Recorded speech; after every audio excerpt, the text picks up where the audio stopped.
it's a bad day for freedom of the press.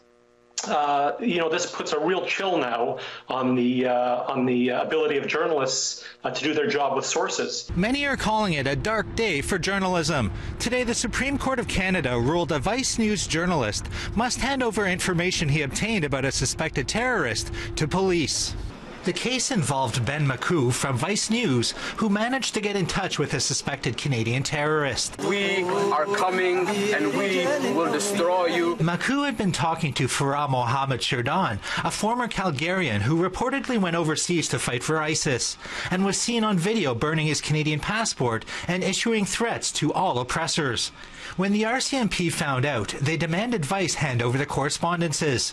Vice refused and fought the decision all the way to the Supreme Court. Maku wasn't talking today, but issued this statement over Twitter, saying, "I'm profoundly disappointed in today's ruling, not just as an appellant in the case or a reporter, but as a citizen of Canada. It is truly a dark day for press freedom around the globe, at a time where journalism is unquestionably under attack everywhere."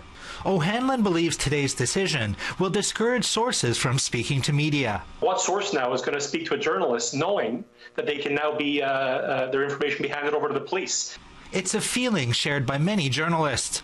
This prof agrees the decision will make sources consider silence. People who want to act as whistleblowers or people who don't want to be identified are going to be a lot less willing to talk to journalists than ever before. In their ruling, Supreme Court judges said the society's interest in investigating and prosecuting crimes outweighs freedom of the press. O'Hanlon is afraid police will now see the ruling as an open door into newsrooms.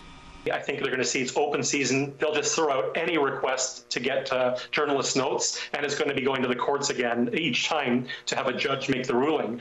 Those concerns were shared by the NDP. I would not like to that judgment open the door for the police to go into your phone or your computer for absolutely no reason. We should have a stronger legislation and strong criteria. O'Hanlon says he'll be pushing for stronger legislation, while the government says it will be reviewing the decision. In Ottawa, Nigel Newlove, City News.